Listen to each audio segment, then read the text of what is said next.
Friday. This week I did it my way. I made lots of juice and now I feel a boost. Baby say, oh, it's the way I make my juice. Pressing fruits and roots. This week I did it my way. Baby say, oh, now let's have some fun. There is nothing greater than Fridays at Good Nature. Ow, ow, ow, ow! What's up, my juice lovers? Welcome to Good Nature Radio. This is your host, Charlie Wetlaufer, joined by the number one juicing consultant in the whole world, the one and only Chef Ari Sexner. What's up, Chef? What's going on? Also author of The Juicing Companion, the only juicing book to teach you how to make your own recipes. And as we round out the year here and we're heading into Christmas, I thought it would be a good time to go over some of the more popular Facebook group topics that have been going on lately. If you're not a member of the group yet, head over to Facebook and search for Good Nature Juicing. It's a private group. We're up to over 6,000 members now. And all of the topics are based around running a better juice business. So if that's the kind of advice you're looking for from other people in the industry, head over and get into the group. Ari's in there. I'm in there. Hundreds or thousands of other juice bar owners are in there. So it's a really good resource. So we're going to go over some of the more popular topics that have been going on the last couple months. And also, before we get into that, I just wanted to let everyone know. So we did the first free live juicing level up stream early December. We're going to do the next one early January. And this is something we used to charge $300 a month for. We're now doing for free. So Ari and I will be going over the costing calculator, the recipe calculator that we use to help our customers and their juice bars. It's something we developed together about a year ago or so, and lots of juice bars are using it now. And that's one of the topics that's frequently comes up in the Facebook group. So we decided we're just going to share it with everyone for free. And on the next live session, we're going to teach everyone how to use it.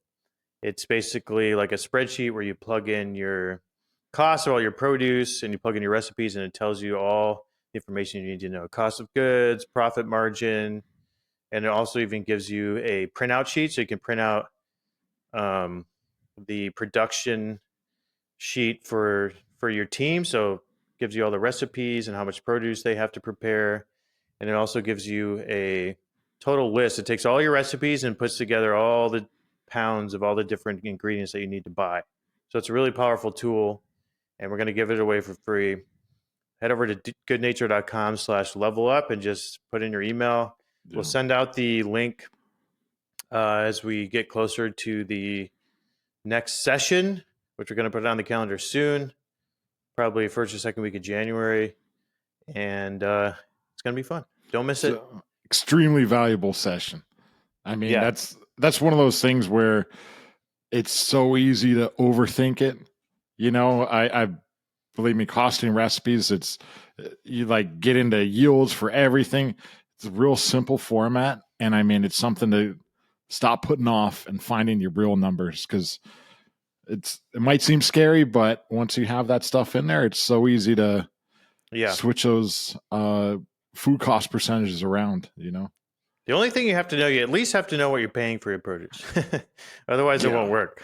You can't calculate profit without knowing what your actual costs are. Mm-hmm. So you should at least have a list of prices that you pay to buy your produce, your most recent prices. And the nice thing about the calculator, too, is you can update those every week or every month, and it will update all the calculations. So we even make that easy, though. I mean, we even do where price per case, you know, in there. So it doesn't always have to be price per pound. So so if you buy by the case from your distributor, put in the price per case, put in the number of pounds per case, and then it will tell you your price per pound. And I know some people say, well, they don't tell us how many pounds, but you can ask your distributor. Yeah. And they should be able to give you an average.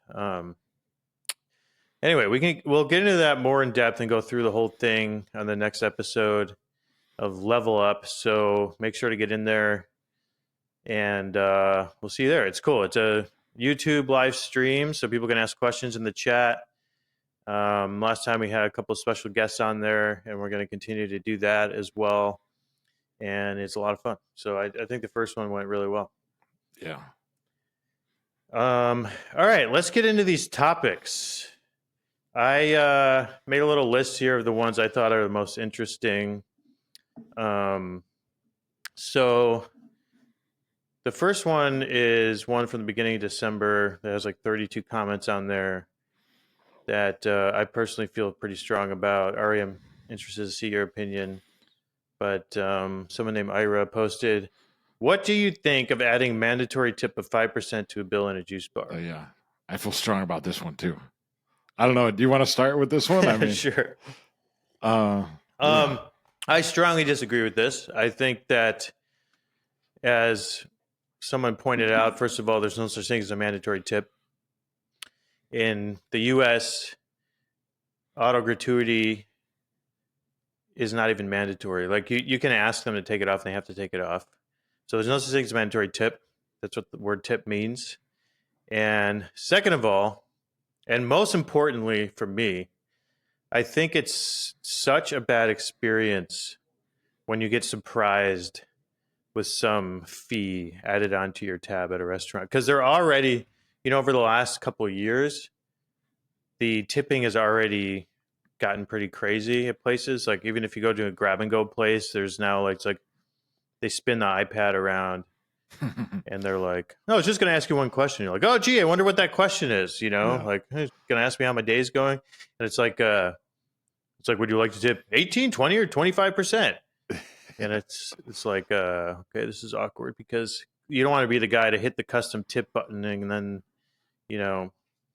take the time because then they know what you're doing. And it's just an awkward situation, I think. Yeah. But I got kind of off track here. But all right, so mandatory tip, or let's call it like a fee. The first time I saw this was in LA before the pandemic. I went to a cafe and there's like a 4% like employee wellness charge. Oh, yeah. And I was like, what the hell? Like, what employee is this? Wellness charge. Like, you're already getting taxed, you're already tipping, and now there's like a 4% fee on top of that. And in my opinion, it's just like a very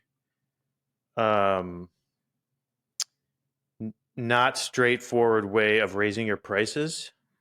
It's kind of like a similar experience I just had when I went to see my dad down in Florida. We rented a car for my family. The total bill for the actual car was $300. There's $200 of surprise fees on there. I mean, it was like airport fees and local taxes and convenience fees. I don't even know what they were, but it was almost double the price. And it just gives you a really crappy feeling about the business. And I know someone replied in the group like, well, we've been doing that and we haven't had anyone complain. Guess what? I don't complain either.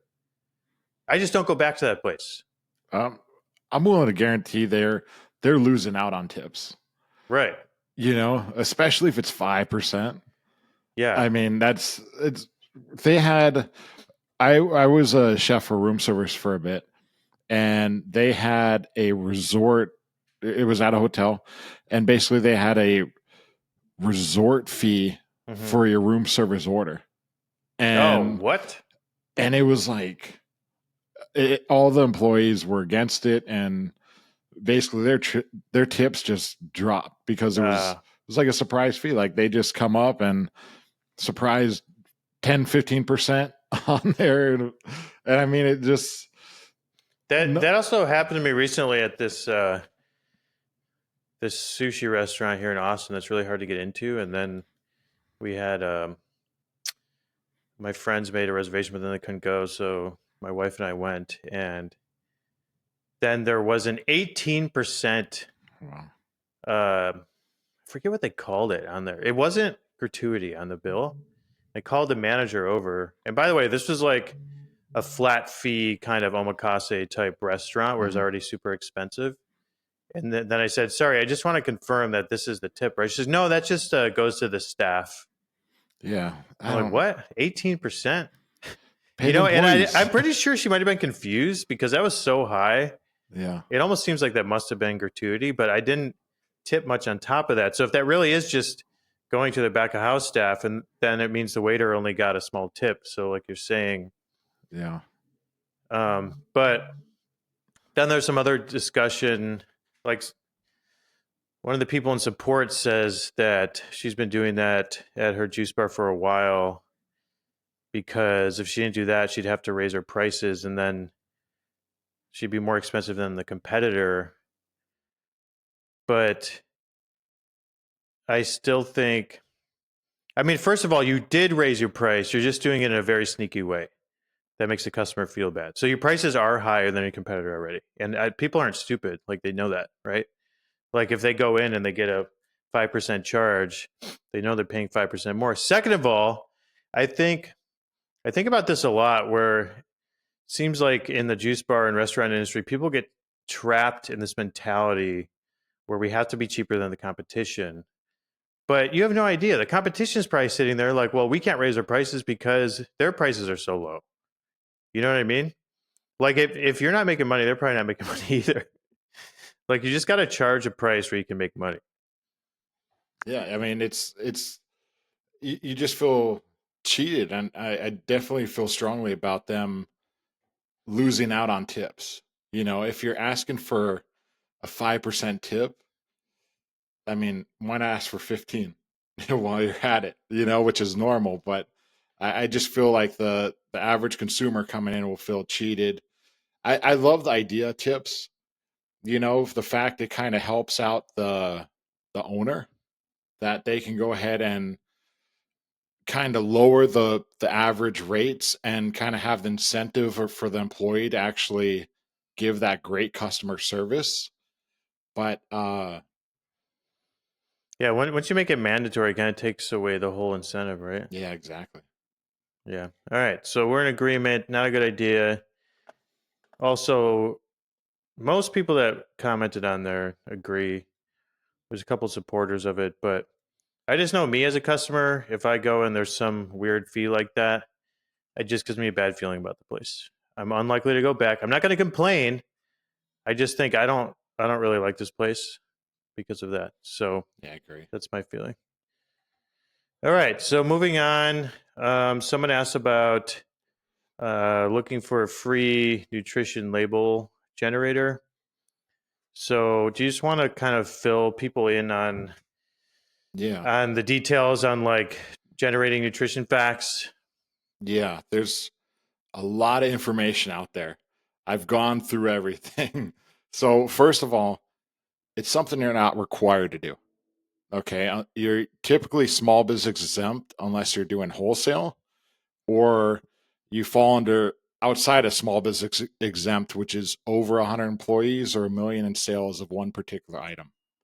So, if you're not required to do it, I most likely definitely wouldn't put it on the bottle. Mm. Okay. It's not asked for, you know, and that you can get into some challenges with that. So, Because if you do put it on, it's got to be accurate, right? yeah. Yeah, Yeah. exactly. And if you're required to do it, you'll need to do two steps. You need to go and send a sample to a lab to be analyzed, as well as use a nutritional database. Oh, you need to do both? Yeah, to kind of compare it. Oh, But interesting. in most cases, it's not required. So typically, the databases, the stuff online, is just random produce items. So nutritional facts, they're typically not required for any establishment to have it on there unless they're wholesale, or they do over a million sales of one particular item, or over 100 employees. If you don't meet those criteria, you're small business exempt and not required to do it. Uh, there's a lot of free databases online, and they're not accurate. I haven't found anything accurate because it's basically you're pulling produce and it's not cold pressed. You know, it's just the raw product, you know. So some of the databases that are paid for, those are the ones that are accurate, and those are pretty pricey. They get a little expensive. They're cloud-based software. So you're paying a subscription every year. And the reason for And that, and just be clear, it's thousands of dollars. It's not like oh $10 yeah, a month or something. Yeah. yeah, the only large corporations typically buy those because they're running uh, for tons of locations, so it's not really affordable for, 20, 30 recipes. But I find those to be very accurate. And I tell people they might even be more accurate than a lab test. So, And why is that? so produce is considered a type 2 category for nutritional labeling. There's type 1, which is exact every day, year round, anytime. Type 2 produce, it varies. So like you get produce from certain farms, it's going to vary. Certain seasons, it's going to vary. With the database, it's collecting these nutritional lab tests, actual lab results, and it's factoring them all in and averaging it out. So, yeah. So I've definitely I mean we've all tasted like a sweet carrot versus like a non-sweet one. So that's an example where the sugar content would be much higher in the sweet one. And even as they ripen, right, they change. Yeah, and those are the noticeable characteristics of it. But the vitamins are so fragile. The vitamins and minerals, like you can go to a farm, pick a carrot at one end of the crop, and go to the other side, and it'll have different nutrient value. And that's why it's in that category. And surprisingly enough, the FDA, they actually have a 20% variance, plus or minus, which is huge. That's a huge range. It's because of that factor. Everything's going in and out of season, getting it from different farms. So it's if you get the nutritional lab testing from a lab, it's accurate, but in a couple months it might not be. It'll still be kind of in that range, but that's, in my opinion, that's why I like a good nutritional uh, database to kind of compare it. That's why they kind of require both. If you're required to get the label to compare them, Hmm. but Because if one is really far off, then you know there's an issue. yeah, exactly. Okay. So, yeah. So I guess what if it's just customers saying like how much calories are in this, and it's not for the FDA like food label on the bottle? I'd say that'd be pretty close. I would say the typical thing if I wanted to get kind of free estimate, I would use like a free database for like the calorie count. Right. The vitamins, you won't be able to do it, but I would go ahead and look at it. And if you're doing cold press, I would remove the fiber in there and then calculate the actual calories. And that would be Yeah. close enough. Is soluble fiber listed on food labels? Yes. It's So you'd not leave listed. that in. So You there's two types of fiber. I believe the dietary fiber's on there, but most through cold press, you might get like 1 gram, 2 grams of right. soluble fiber. So it's so small, it might not even show up on the nutritional facts panel. Okay. Got it. Yeah. Okay. Cool. Yeah. And then if anyone needs actual FDA labels, Good Nature does Yeah. subscribe to one of those expensive databases, and we can help you for a couple $100 per recipe. You can reach out to Ari at goodnature.com, and you can help. All right. Moving on. For those of you, this is by someone named Addie, for those of you who use glass bottles and have incentive for customers to bring them back, what is your system for incentives and how do you clean and store them? Anyone doing this in a very small space? Are there specific laws about reusing glass bottles with raw juice? Is a 3-compartment sink enough or do you need a sanitizing machine? So, Ari, I'll let you start with the Yeah. second half of that. Are there specific laws about it? And do you need a sanitizing machine? Yes. So certain states, certain counties do not allow it. Uh, Definitely works only with glass bottles. Don't try to reuse plastic at all. Uh, and some they might not allow it.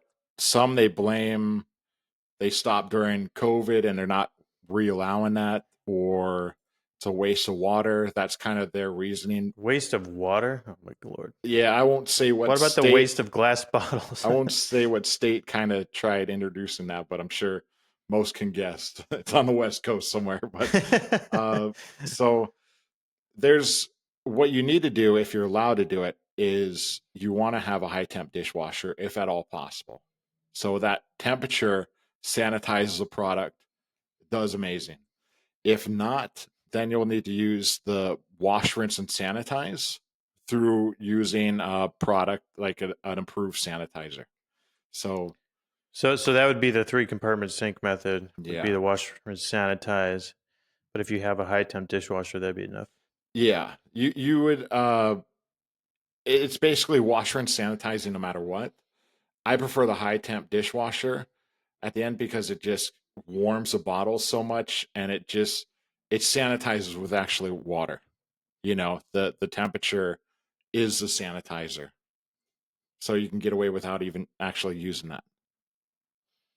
Okay. And you also need to discard the lids in most cases and use new lids every time, or caps. Got it. Yeah, so I've seen a lot of companies do this successfully, but you do have to think about it and plan it out. Like you have to have a process in place for not just washing the bottles, but okay, how are customers going to return them? Where do we put the dirty ones when they come in? What's the process for cleaning? Where do we put them when they're done? Who's going to be removing the labels and all that stuff? So, and like regarding labels, we've talked a lot about different types of labels for glass bottles. Like a lot of areas allow you to just tie a label to the lid, like a little tag, Mm-hmm. which is probably the easiest because you don't have to remove it. Or if you're ordering a large volume of glass, you can have them screen print your brand name on there and the raw food labeling the back. But just if you can avoid labeling the actual recipe on the bottle, right? That's the best thing to do. Absolutely. Yeah, Yeah. there's some stickers that are perfect after even a high temp dishwasher. They're a little expensive. I think Avery has a bunch of options for that. But they are pretty expensive in terms of like labels. And you always got to think, like you said, you're going to get them back dirty. Even if you ask for them clean, they're always going to come back a few of them dirty. So you got to prepare for that. I think this is important, like to think about the demographic as well. You know, there's definitely certain areas that are required to recycle into recycling or do not care about recycling at all. You know, the average consumer for your area. So those are all important factors to think about. I've seen some really great successful operations pull this off in areas that are like really into recycling and they charge a high deposit fee. Yes. Yeah. So there's a couple of comments on here of people that have been successful in this. One person charges a $1 bottle deposit. So for every bottle you bring back, you get $1. And one person on here even has a $2 bottle deposit. Seems a little high to me, but Yeah. she said we haven't had any issues with it. You get a lot of bottles back. I mean, one of my favorite juice bars is Erewhon Market in LA, and I believe it's $1, Mm-hmm. and they buy a large volume, so that might even be more than the cost of a bottle for them. But if you're a small juice bar, you're likely paying more than $1 per bottle when you factor in shipping. Yeah. So even if you're not charging a deposit, you're actually getting bottles back cheaper than you'd have to buy them for. And customers like it. It's like a built-in loyalty program. Mm-hmm. So instead of running some complex program where they earn points and then redeem them, it's like just bring your bottles back. You know, you bring back 10 bottles, you get $10 towards anything in the store. Yeah. So I do think that's the best way to do it. The deposit's good too because it does show up. Like if it shows up on their receipt, then it shows them like, oh, there's $1 bottle deposit. I guess I can bring this back. So I do think that's a good way to do it. Yeah. I heard one place, I think it's a one-off scenario, but they did $4 a bottle, and it was $4. insane. $4, And it was in an area that was extremely into recycling, and they've been operational for 8 years, and they've never reordered bottles from their initial order. It was really impressive. But So do they charge a $4 deposit? yeah, it was. Wow. So a $10 juice becomes 14. Yeah. That's crazy. But they had something like, I think they said it was like over 95% return rate. Of course, but it was like a real small community, and it was really cool. Yeah. I mean, I guess it'd have to be a community where all of your customers are locals, because Yeah. like you're not going to get away with a $4 No. bottle deposit when there's a bunch of like business travelers or something that are never going to come back. But Especially that's interesting. if you had a tip on there, like a 5% tip, then $4 bottle deposit. It's like, ooh, that would be rough. Yeah. How much you like to tip? 30, 35, 40%? Okay, so this one I thought was interesting. Another one by Ira here. We want to develop a program to offer to local gyms to increase the referrals to us. If anyone already working with gyms, how do you approach it? Do you offer a discount if they show membership? Do you have special drinks or menu items for the gym, 2-week program? The guide clients to specific protein intake nutrients. So this one I kind of thought about, and I thought a good idea for this would be to approach, like, choose one local gym that you really like and form some kind of collaboration where your customers get a percentage off their membership, maybe the first month of membership or something, and then they also in return can send people to your business and they get a percentage off some products. And maybe you could even collaborate with them and doing a special product or two that is in collaboration with the gym that goes along their health guidelines or something that's on the menu, maybe with their gym name or something, like a collaboration, instead of just, offering them compensation or something. I don't know. You have any thoughts on that? Yeah. I think that kind of like you mentioned, I go to this gym and you get a certain percentage off, or vice versa. I think that is absolutely the best option. Because I mean, you can measure the direct results from that. Uh, That's true. You can track it. yeah, I love seeing at the local gyms where there's pop-ups. Like on a Saturday and Sunday, they kind of set up a stand and have their juices there and have cards where they can order the product. I mean, I see that all the time. I think that is amazing opportunity. I think the gyms just accept that. I mean, I don't know of kind of like the payment structure or if the gyms charge for that, but it's kind of a great situation where you can approach them with that percentage, vice versa, and see if you could set up a couple pop-ups like one day a week or something. Yeah. And also keep in mind, like, all the trend around people that go to the gym now is protein. Mm-hmm. Like, they're not really that into juice cleanses right now. Like, juicing is kind of cyclical. And right now the popular thing is protein. So I don't know, maybe you give them a free scoop of protein powder in their smoothie or something, something fitness sort of gym related. Yeah. I think might be Energy smart. shots are great too. The beet-based kind of Oh energy yeah, shots. That's a good it's idea. pretty popular too. I agree. Okay, moving on. Uh, Dates on bottles. Are we putting the juice's expiration date or the date the juice was made? I hate like Why do you hate this it question? feels like every question it's like what depends. Every question I answer it's like it depends. Uh so I'll try not to say that with everything, but there's you should have the date it was produced on the bottle. That's typically what is going to be required. The cutoff on that is 11:59, a minute before midnight. You got to put it on that day. 12:01, you put it on that day. So midnight's a cutoff, no matter what. Okay, even if it's an hour old, 2 minutes later, it's a day old at least. So, and also for shelf life, you're allowed up to 7 days. We recommend 4 to 5 typically, but do your own tests. Once the color and flavor starts changing, then that's where you kind of set your shelf life. But you should be putting the date that it is produced. I kind of ran into a rare circumstance. The first juice operation I started, uh, being certified organic, we had to have the local health department and then also the Department of Ag at the time for my county was doing the certified organic. So we had two operations, and one wanted it the date it was produced, and then the other, the Department of Ag, actually required an expiration date as well.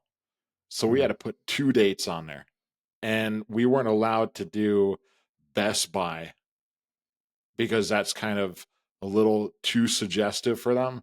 So they said use by a date. So we had an actual sticker for the Best Buy date, and then an actual stamp on the physical bottle of the date it was produced. Right. So that's like an extreme situation, but And from a customer perspective, I want to know when it was made, right? yeah. When you're buying raw juice, you just want to know the date it was made, Mm-hmm. pretty much. So, yeah. But the second part of that question is asking due to freezing juices. We can get into that topic as well. Would it be wrong to just mark the date when the juice is made? What would you do if you're sending frozen juice? Would you say consume within 3 days after opening or something, Well, in a or restaurant, after thawing? when we freeze juice or freeze anything in general, we have to put the date it was produced. But if I thaw that and then refreeze it, I have to put a date for that. That's typical restaurant regulation, for the back of the house. And I'm almost positive that's something that would be required if you're thawing it and bringing it back. You'd have to have the date it was produced. I don't know why you would thaw and then refreeze it. But if you did, I would imagine you'd have to put a date on there on when it was thawed and then when you put it back in a freezer. But is that what they're asking? No, not refreezing. Oh. They just say asking due to freezing juices. So just the same thing, right? You put the date it was The made. date it was made, yeah, for Yeah. sure. Okay. Let's touch on freezing juices. This came up in the last level up call. Yeah. And it's a pretty popular topic. Yeah. I think like the point you and I were making on the level up call was that for quality, if you're looking at quality, Mm-hmm. if you want the best tasting juice, best quality juice, the most nutritious juice, you don't want to freeze it, right? Absolutely. So there's certain produce items that you freeze and thaw, and you might barely notice any difference, if any. For example, pure apple juice, Yeah. apple cider can freeze and thaw really well. Yeah. You could even heat it and chill it. Right. So that's kind of one of the versatile. Some berries are like that as well. But I'd say in general, the most sensitive produce are like leafy greens. Right. Okay. They get kind of separated and Yeah. dark green, sort of stringy stuff in there and stuff. Yeah. It's like that, what they call it, flocking, where flocking, when the little molecules start to clump together and Yeah. create these and it happens with carrots too, I've noticed. Where you get sort of this separation and stuff. And what's happening is like when you freeze something, the water content expands. So and then when you thaw it, it's going to go back down to its original size. So it's weakening the cellular structure of the juice. And that's why it just kind of separates almost immediately. The cellular structure is kind of torn or weakened. That's why it's going to taste slightly diluted as well in general. There's tons of people that sell frozen juice. If I was to sell frozen juice, I would take that into account and I would adjust my flavors to match that dilution or only rate, sell like the recipes that work frozen or something. Exactly. Yeah. I mean, yeah. So that's the point about quality. Now, if obviously as a business, someone's like, hey, I want to buy 24 frozen juices and they don't care that it's not going to be as good as fresh, then fine, whatever. It's a business, just selling the juice. Like you said, there are lots of juice bars selling frozen juice, so it's definitely a viable business. It's just will degrade the quality a bit. So I think Yeah. that was just sort of the summary of the point. Let the consumer know. I think Yeah. I actually think frozen celery juice works. Like that's kind of one of the other weird kind of exceptions to the rule too. Because I mean, with celery juice, it's when you freeze something, it kind of locks in the nutrients. It slows down that process. So like Hmm. if you freeze a bunch of celery juice, typically you'll wake up in the morning and drink a bottle first thing in the morning. So it's like you could take something from the freezer, leave it in a fridge. When you wake up in the morning, it's ready to go, and basically you're consuming that right away. That's kind of Mm, one of the weirdest exceptions because you don't really care about flavor at all either, you know? So, right. Yeah. And then the other point, which I see discussed a lot in the Facebook group, is can you freeze in glass bottles? And I thought it was fine if you leave enough space, but Emery on the Level Up call said she's experimented with it, and the bottles tend to break. So recommend plastic for that. You should still leave some space because the water in the juice expands when you freeze it, yeah. and the bottles will become extremely bloated if you don't leave like an inch or two of space in there. Mhm. All right. Next question: is anyone using a machine to apply a label? If so, any suggestions? And I just want to throw this in here because I've experimented a lot with this, and I have some thoughts on it, and I've done a lot of research on it, and I looked into Good Nature selling like labeling machines before, so I actually know a bit about this. If you're using round bottles, there are nice little rollers you can get to help apply the labels that will apply them Mhm. evenly, and it makes the process a lot faster. If you're using square bottles, there's not really anything that's going to speed up the process faster than just putting them on by hand, unless you're doing thousands of bottles and you invest like $50,000 into an actual automatic machine. But like the semi-automatic sort of label applicators, from what I've seen, don't really add that much efficiency. So you should probably just don't waste your time just applying by hand if you're using square bottles. Yeah, I agree with that. That also kind of falls in the category of juice bottle fillers. You know, you're doing Same thing. Yeah. thousands of bottles, then that's when you start looking into it because, uh, yeah, it's not worth the price or time. Clean up. Yeah, no, exactly. Like I looked into those two, and I got all excited about the semi-automatic one, where you basically put a bottle under it, and then you step on the pedal, and then it fills it. Yeah, Put the other one, but it was slower than just pouring by hand out of a pitcher. and you got to clean the machine. Yeah, It's no, that's true too. yeah, And then you actually get some waste that way because you have to clean the machine, and then you have to discard the first like bottle or two of juice that go through it because it has cleaning like chemicals in it. yeah, And then so it's actually that's another thing. I mean, exactly what you said. It only makes sense if you're doing thousands and thousands of bottles and you can invest in a fully automated line. yeah, Then it drastically cuts down on labor and it makes it worth it. yeah. But if you're just a small shop, or even if you are doing like a couple thousand, 3,000 bottles, it's not worth it. You know, you have to be doing probably 5 or 10,000 bottles per And, run to make it and worth that's it. where you get the combo label applicator bottle filler.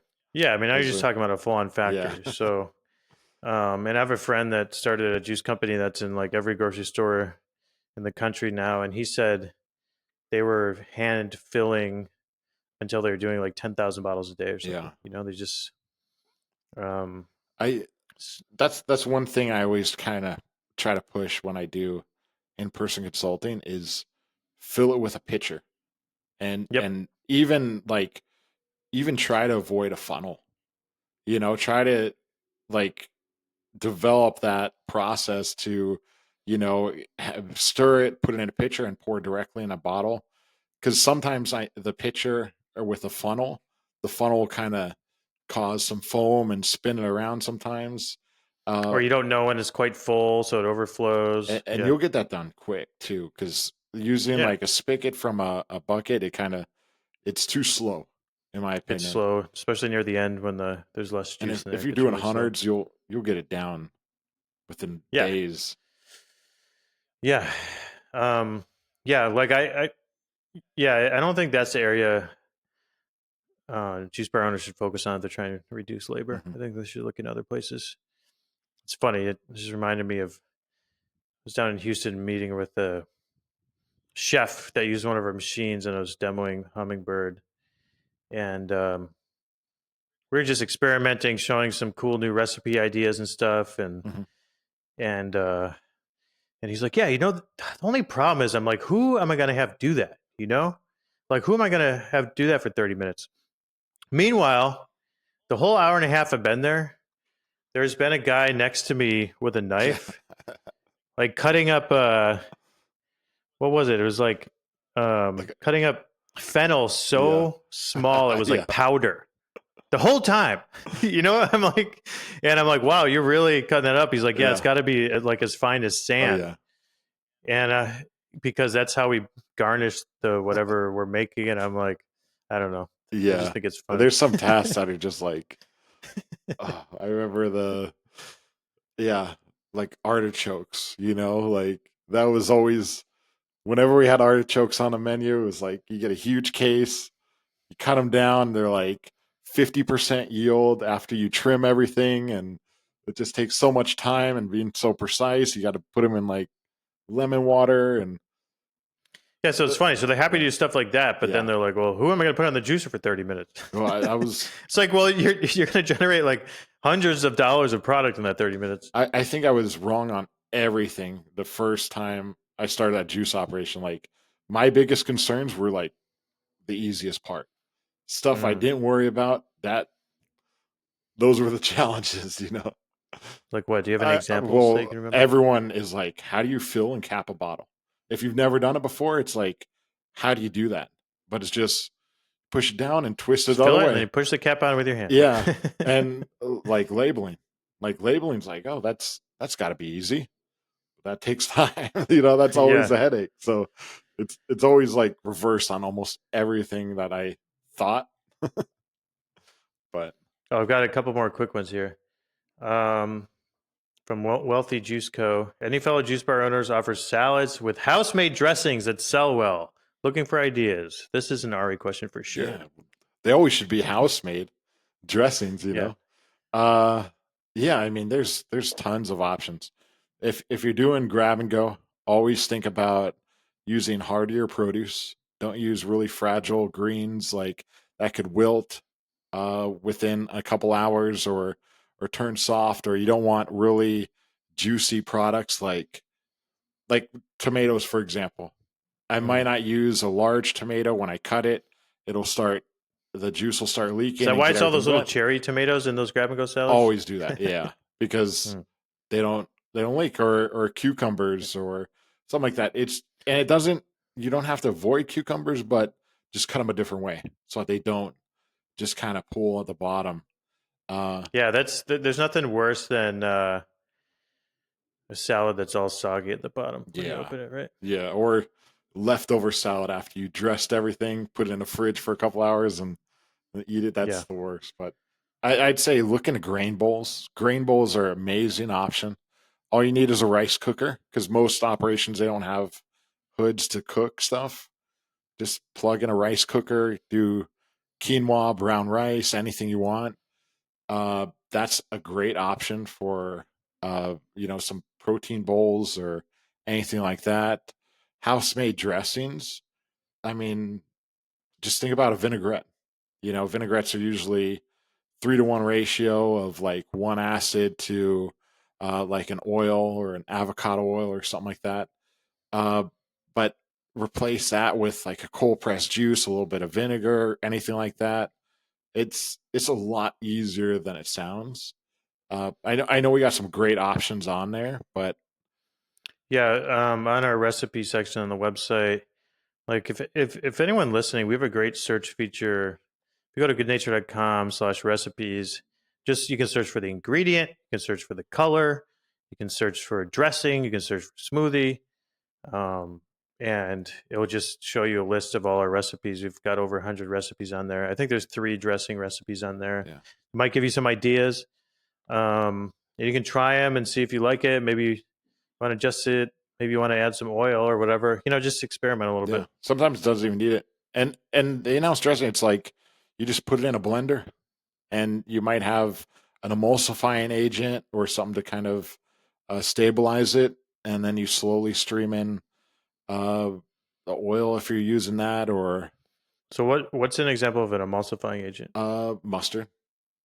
Mustard? Yeah, Dijon. Mustard seed or like actual Dijon Dijon is mustard? kind of like the most common one. That's why, like, like a classic Caesar dressing or balsamic vinaigrette will Oh, have. so that stops the oil from separating? Yeah, Oh, yeah, interesting. that's Definitely learned something yeah. new today. All right, last one, quick one here. Hey, good day. How do you speed up taking off those little tags from the apples? It's time consuming. Yeah, so you get really mad. You call up your produce purveyor, say you're going to stop ordering from them unless they take those tags off. But Nice. you can really I would talk to produce purveyors for sure. They can do a no sticker policy. Uh, you know, depends on how much you buy from them if they'll entertain that, but it is possible. Um, I remember we had organic cucumbers, and organic labels are the worst. They're like they touch water and they just kind of like Oh yeah. The top layer comes off, impossible but to peel. the glue Yeah. sticks on there. Yeah. And we were using them for like 3 months, and I called them up to complain. I'm like, look, can we get no stickers on this? And they're like, of course. Like they were putting the stickers on. Oh my lord, really? Yeah. So Because I guess if you're like selling cucumbers, you want the stickers on there so people know they're yeah. organic, right? That's fine. Yeah. Yeah, but I mean, always talk to your produce purveyors, like getting pricing. They could help you so much, like either they have over inventory for certain product that they need that they can give to you for a cheaper price, or you know give you ugly carrots or oranges that are awesome for juicing, like they need to unload but no one's going to buy, like you it's impressive, especially I would say tour your produce purveyor if they have that option. It's really impressive. Like you could see they even have juicing celery where the stalks are like 2 feet long. Like they have all these different options, and they don't know to offer to Interesting. you unless you ask. Yeah. Um, I skipped one here from Juicebox Fargo. Hello, everyone. My produce supplier ran a promo on 38-pound boxes of ham and oranges for $15. That's a pretty good price. See, that's I what I'm ordered a talking about. ton. Going to promote straight OJ for Christmas morning. Anyone have any other fun ideas for things to promote for Christmas sales with oranges? Yeah, well, I mean, that's like how awesome is that? Yeah. You're helping them out. You're getting a great price. You're getting a profit on that. Yeah, I know you've recommended this before. Yeah, Like, take advantage of the sales when you can get them, yeah, and come up with something creative to do with it. yeah. Uh, so oranges. I mean, that's good. I mean, it's Christmas. Well, you could do like pure OJ. That's the easy one. For like vitamin C, you could do like a flu shot, large format even. I like the idea of, you know, possibly juicing some cranberries and some spices in there to kind of make like a punch. Um, Maybe you got a bunch Yeah. of family out with Christmas and you could do like a mimosa the next morning. I Mm. don't know if people do that or just like a mixer for that, you know? Yeah. Could also do some food items like some sort of special, you know, fruit ceviches, Hmm. fruit salads, orange stuff. Yeah, I guess just everything really. Yeah. Some awesome vinaigrettes with orange juice.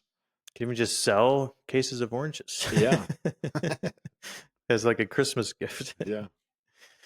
Cool. All right. Well, we covered a lot. Thanks for coming on, Ari. Hope you have a good Christmas. You too. Yeah. And talk to you soon. Awesome. Peace out, everybody. Bye, It's another Friday. This week I did it my way. I made lots of juice, and now I feel a boost. Baby say, oh, it's the way I make my juice. Pressing fruits and roots. This week I did it my way. Baby say, oh, now let's have some fun. There is nothing greater than Friday's at Good Nature.